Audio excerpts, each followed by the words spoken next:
LCTV is your nonprofit community media station. Please donate at lctv.org to keep us strong. Thank you.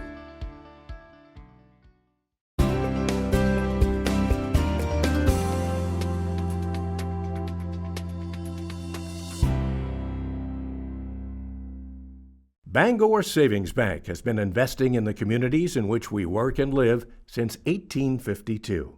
Supporting our neighbors through corporate funding, grant-making, volunteerism, and creative community partnerships is one of our core values. Bangor Savings Bank, where you matter more.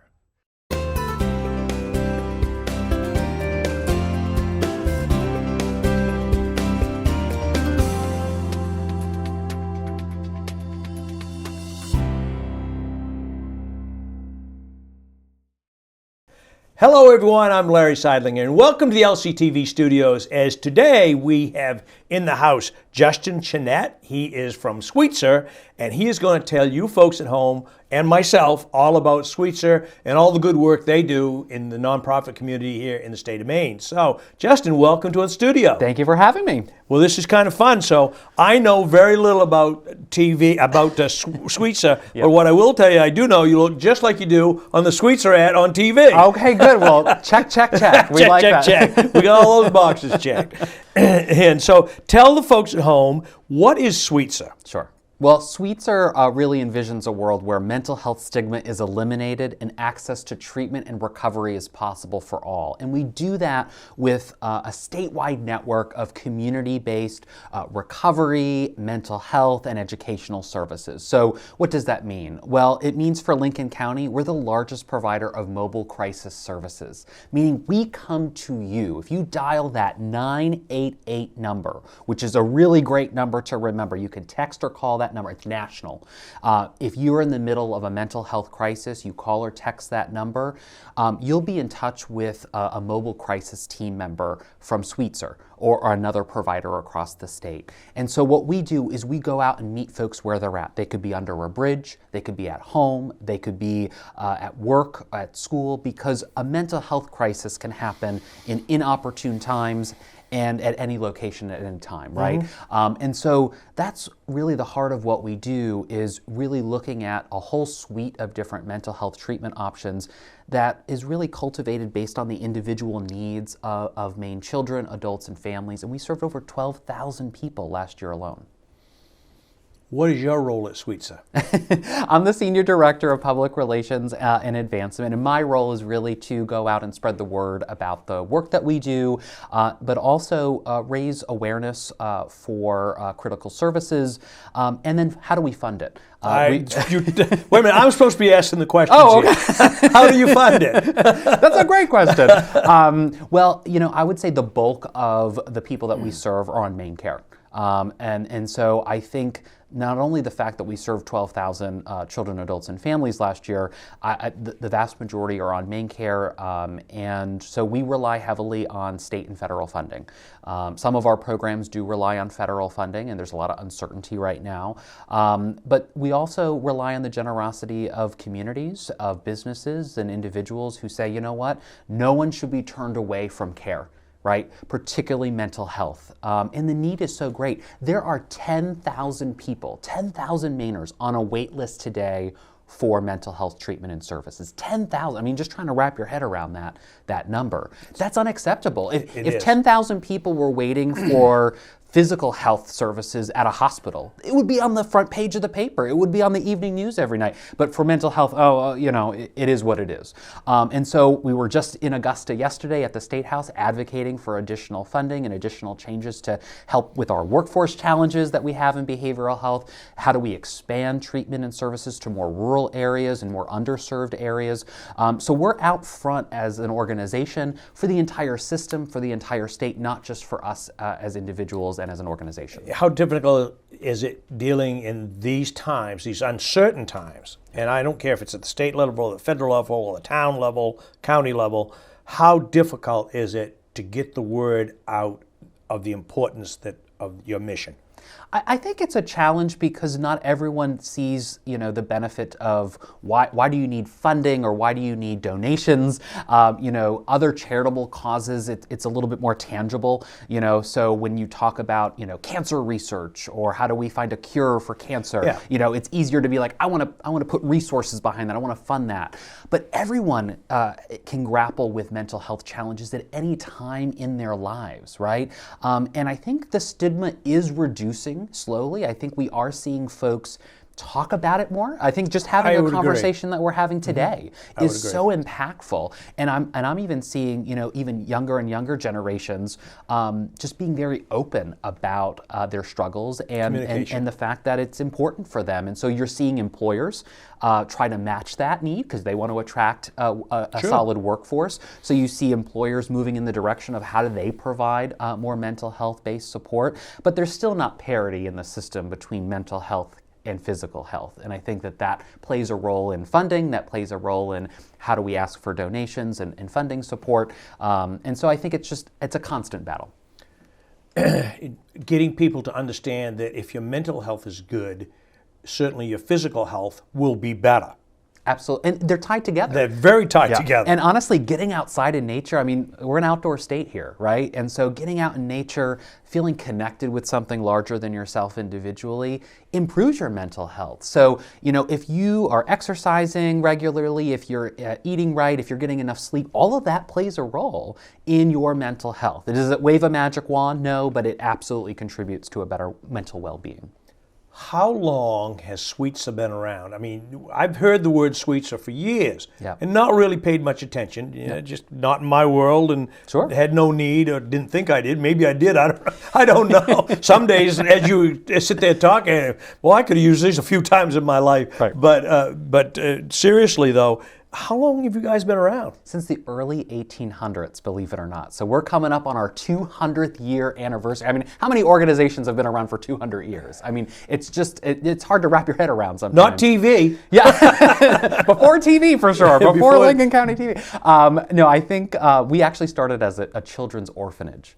So we have been serving children and families since the early 1800s. So I think we come to this work with that as our heart. And I think that's really impactful. So it's not just, so you started out basically as a children's organization and you graduated basically, or you expanded. And we've constantly tried to meet the ever-changing needs of Maine people. So much has happened since the early 1800s. So we've been trying to figure out, how do we best serve Mainers where they're at? And so that obviously means not just children, but a lot of the mental health challenges can stem from the home environment, right? So how do we support the entire family in that treatment journey?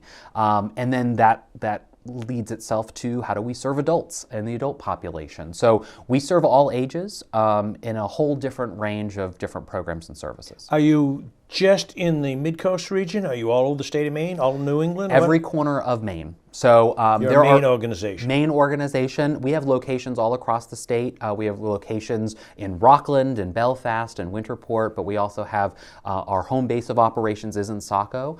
We also have what we call Hope and Healing Centers, which are mental health and recovery clinics in Sanford, Lewiston, and Brunswick. And those are kind of base of operations for one-stop shopping. So if you don't know what you need, and if you just know you need help, you can walk in. It's like a walk-in care clinic. You walk in and there's an access team that can work with you to figure out what are you struggling with and how can we put you immediately into a program or service that you're going to benefit from. So we're really excited about that model of care. We've expanded that. We just opened the Lewiston one last winter and our Sanford one last year as well. And that is the future of behavioral health. It's called CCBHC, Certified Community Behavioral Health Clinics. It's just a fancy way of saying it's basically walk-in care for mental health. And we're seeing people walk in off the street on a day-to-day basis who say, you know what, I just need help, I don't know where to go. And so we're reducing those barriers of accessing services by literally physically being in communities, but also being accessible to communities with 24/7 mobile crisis. I would relate that to mental health being somebody coming in not knowing where to go. Similar, I have a pain in my chest. Right. And whether it's you're having a heart attack or you've strained a muscle or you got a lung problem, Right. The doctor diagnose exactly what part of the mental health Right. you could have. Absolutely, because we don't know all that. I mean, there's so many acronyms, So many sure. and that can feel intimidating. It's like you don't know where to start, and you kind of feel like, do I know enough to be dangerous in that moment to be able to have a conversation about that? But if you just know you're struggling with mental health, like lean on the professionals. There are folks that are That's here what they're for there you. for. Sure. Exactly. So we have very kind folks and compassionate folks that really love helping people. And so whether they're calling, whether they're emailing, whether they're walking into a physical location, we'll connect you with the right service. Do you interact with schools? Absolutely. So At what level? Lower grades, upper grades, all? all grades, we actually have school-based clinicians. So we actually embed clinical staff on certain public school campuses where it's almost as natural as going to the guidance office. So if a student is struggling, they can go and see that clinician. We work directly with families on the care, so they're involved every step of the way. But sadly, this program is not financially sustainable. We had previously, about a year ago, we're in over 100 public schools across the state. We're now in under half of that number because the funding model doesn't work. And so we're in front of the legislature really begging them to save school-based therapy, because now we are in the midst of a youth mental health crisis. We are seeing young people really grapple with immense challenges that maybe a couple decades ago they didn't have to grapple with. And so the weight of all of that means, and then you had COVID on top of that, these young people are really struggling. And so for us to be pulling out at a time when we need to be engaged with children and their families is really disappointing. And Sweetser's not alone in this. It's this particular program. And so we are asking the legislature to fund a solution, a funding solution. And if that's not the case, I don't know if that program's going to be sustainable. So You mentioned COVID. Do you see a gap in Sweetser's work where that particular era, 2020, 21, 22, where kids were staying at home, whatnot, do you see some real challenges that might not have been there before COVID with the shut-in and the isolation part? I think you hit it on the head there. Isolation can exacerbate mental health at any age, right? If you feel disconnected from your community, if you feel disconnected from just shared human connection, that's going to exacerbate any existing mental health challenges or even create them. So we did see that do immense damage to the mental well-being of young people. Though I would say there's a whole host of reasons why there are mental health challenges in youth. Mm-hmm. Some stem from the home environment, as I mentioned, but there's also cyberbullying, right? There's a lot on social media. Just image on social media can be, you're scrolling through and you're seeing different body sizes and types. There's a lot of pressures with that. We're seeing teen girls in particular at immense rates of feeling hopeless and depressed. And so I think there's a whole host of reasons, but absolutely to your point, we saw that disconnection. And so anything that we can do to kind of bring folks together and re-engage and make sure that folks feel supported and listened to. Sometimes you just need someone to talk to.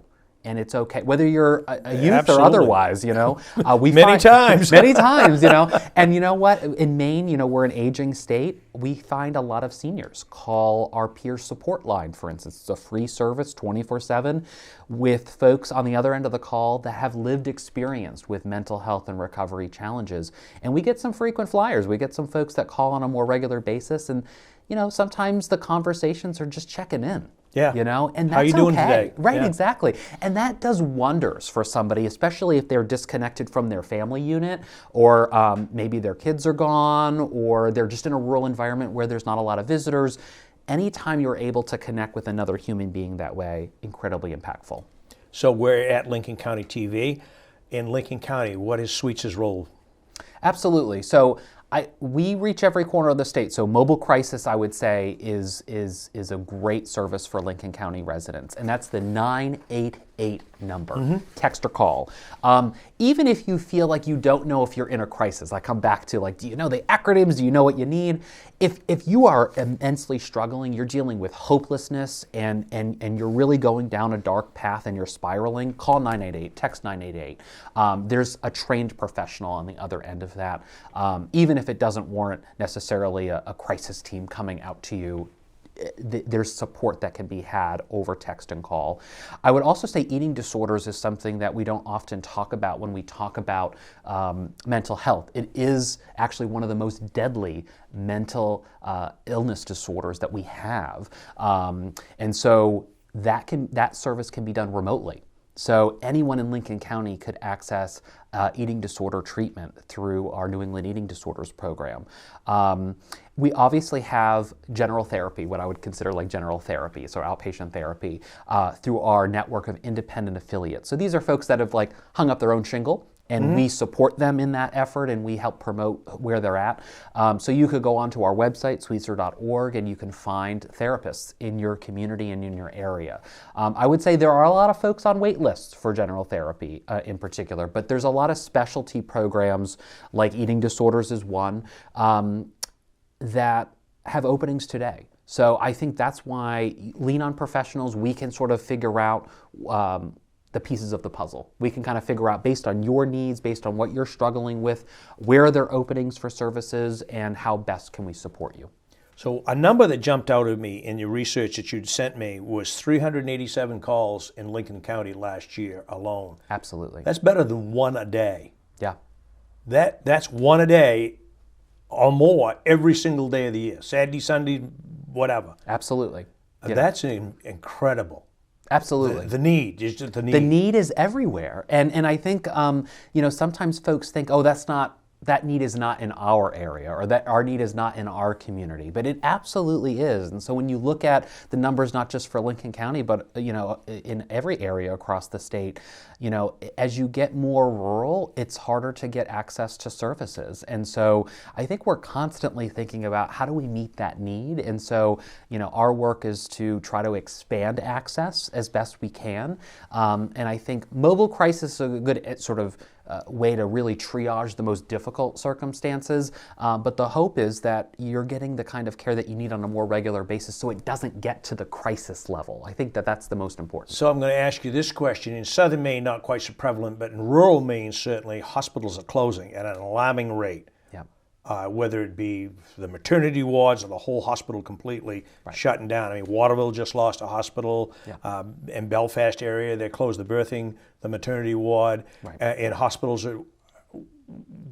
How's that going to shape what Sweetser's doing? I mean, I'm sure you guys are well aware of it and probably work very closely with hospitals. Absolutely. Hospitals and law enforcement. We oftentimes co-respond with law enforcement, and oftentimes folks go to emergency rooms because there's no other place for them. So if you have a hospital closure, an emergency room closure, that can be life or death to somebody, because often emergency rooms, while it is like the most expensive level of care, and it's not a therapeutic environment, at least it's a stopover until they can find. It's a safe place, but we see children languishing in ERs today, and that is not the environment for children to be in, particularly when they need treatment. I don't want to be there either. Right, exactly. I don't want to be there either. But imagine, a child who's struggling with mental health, struggling with behavioral health issues, and then they're in an emergency room. They're not getting care. They're not getting treatment that they need, and they're not in a therapeutic environment.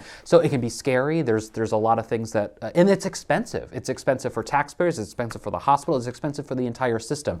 So we're trying to do things like we have a program called Child Act, which is assertive community treatment. We only have one team in the entire state. It's in Saco. It's within a 25-mile radius of Saco, so it doesn't necessarily impact Lincoln County, but if we had one of those teams in every county, for instance, that provides essentially what I would consider like wraparound support 24/7. A whole team of individuals helping that child and their family in the community right? Because we know when you're providing support in the community, that's the most natural thing, right? You're not having to physically go to a location, which can be stigmatizing. You're not having to go to the hospital, which is an expensive level of care. You're getting support in your community, in your neighborhood, in your home, from at people school. you may know. From people from your neighbors. You've heard of, right. or you've seen on the street. Absolutely. They're not complete strangers. Right. And probably nothing's more intimidating than dealing with strangers. Right. And so we're trying to expand that. And you're already in a mental health crisis to begin with. Exactly. You don't want to exacerbate that. Yeah. So we're the only one in the state that does a Child Act team. We're trying to expand another one to Lewiston and to Bangor, and we think that that model could be expanded to other areas as well, other underserved areas. And the federal government has actually said, hey, Maine, especially with the Department of Justice lawsuit and different things that we've had to be grappling with on the state level. We have a time limit on this oh, show. Okay, we can keep going. We don't want to get into the federal government too much. They basically said, Maine, this is a model that we should be looking at and expanding, and Sweetser's proud to lead that effort.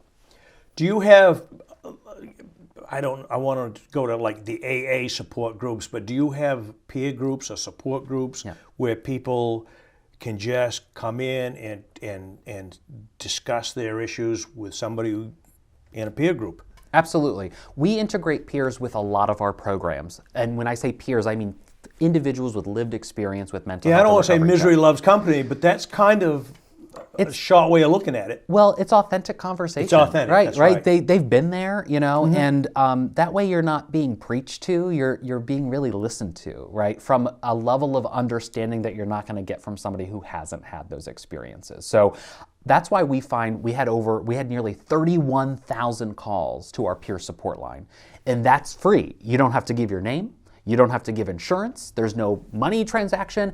You just pick up the phone and you're talking to a peer. If you want more of a group setting, you want to go in person, we do have various peer services that aim to do that. But we find that that's a great starting point. So if you're like, I want that, I want to talk to a peer at that level and kind of unpack what you're feeling and what your emotions in the moment, that's a great place to start. And you don't have to worry, it's anonymous. You don't have to worry about your name or anything, and it's free. I mean, we like free things, so free is always good. Free is always good, unless it's advice sometimes, and that might not that's be true. good. That's that true. might not be so good. But Yeah. one of the things I wanted to ask you, and I'm sure you get the whole full gamut of mental stress, but certainly today's the economy and financial. Do you deal with, or do you see a lot of that with people just, I don't know which way to turn, I don't know what to do next?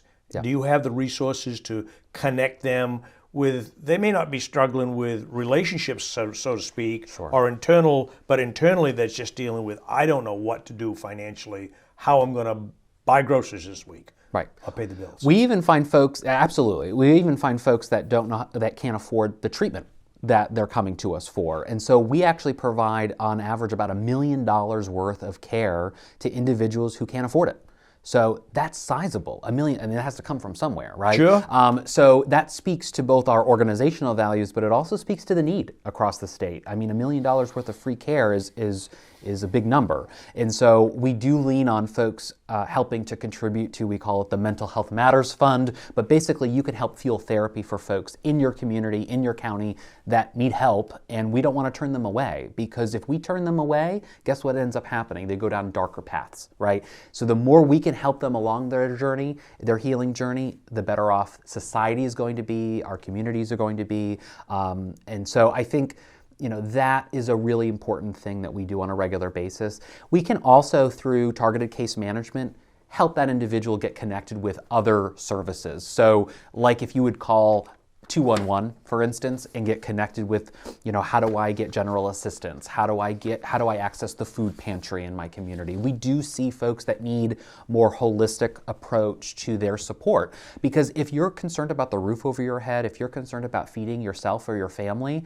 that also exacerbates your mental health. Absolutely. So we see folks that if they're struggling financially, that financial stress just exacerbates everything that they're struggling with. And then it just makes it feel impossible. Hope is an important tool. So I think it's important for folks to hear that help is available. And there's somebody that can be with you every step of the way. You don't have to go through this alone. Life can be difficult. Life is hard. Convince them the glass is half full. Absolutely, absolutely. And there's somebody that's with you along the way. Before we run out of time, I want you to talk about some of the team members. And I don't know if you have any hospitals or doctors that do pro bono, like lawyers do pro bono work and whatnot. But talk about some of the people that are involved with Sweetser from a professional point of view. Absolutely. So we have a program called Options that we work with the state on. These are liaisons that literally are embedded in law enforcement agencies. These are folks that oftentimes would either co-respond with law enforcement or are in the community educating folks on things like Narcan use. How do we avoid overdoses, right? And so sometimes it's just educating folks about what resources are available in the community, how to access different treatment modalities, and educating folks that might not be struggling but that might want to help, right? So Options would be one. I would also say we provide free mental health training across the state. So if you have a group, work colleagues, it could be a civic group, it could be a workplace, it could be a college or university, it could be a school, we actually go out and do group trainings to help you identify mental health challenges, not just in yourself, but in others, and how to start the conversation, how to help somebody, right? Because a lot of times the barrier is, how do you even bring it up, right? How do you have that conversation, which can feel awkward, right, and difficult, even for somebody that you love or you care about deeply. So we provide free, we call it mental health first aid training, and it's open to anybody. So if that's something of interest for folks, they can reach out to us and we can work on scheduling that. We have like an all-day training, but then there's also shorter, more like suicide prevention type trainings in a shorter amount of time. But it's a free resource again, and I find when people go through that type of thing, they're armed with the information that they need to help others. And I think Mainers in general really want to help fellow community members in need. I would agree with that.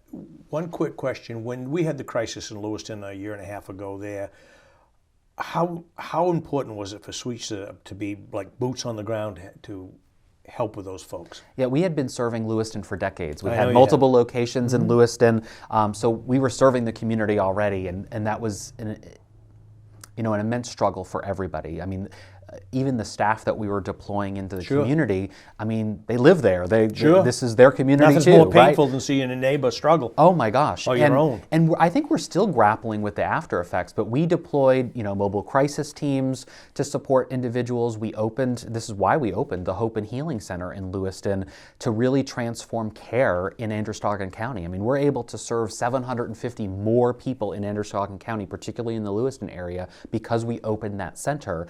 And we're seeing almost a dozen people a day come through our door that have never contacted us before that just say, hey, I need help. So there's immense need in the Lewiston area for consistent support, treatment, and quite frankly, hope. They need hope that their next leg of their journey in life is going to be a successful one. And, that's why we are there. That's why we're embedded in the community. And we want to make sure that folks, choose the right path, right? And how they do that is they have the right access to support, that there's no barriers to accessing that treatment and care. And we're trying to break down those barriers and that stigma every day. Good stuff. Anything else you'd like to add before we have to say goodbye? Sweetser.org if you want to learn any information. And again, 988 text or call if you're in crisis. Justin Chenette, thank you so much. Justin is the Senior Director of Public Relations and Development at Sweetser, who's been our guest here at the LCTV studios today, enlightening me, some really important work you're doing. Anything we can do at LCTV to help promote your program, just give us a call. You know how to reach us. You found us once, you can find us again. I appreciate it. And for you folks at home, please check the Sweetser out. They're doing great work, and we really appreciate them sitting down and sharing their story with you at home. For Larry Seidlinger and LCTV, we'll catch you next time, somewhere, sometime. We'll have something great to talk about. Thanks for watching. We'll see you next time.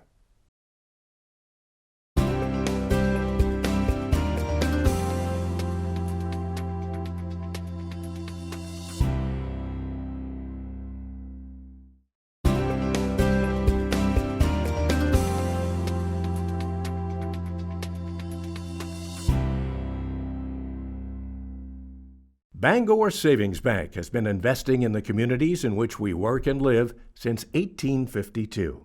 Supporting our neighbors through corporate funding, grant-making, volunteerism, and creative community partnerships is one of our core values. Bangor Savings Bank, where you matter more.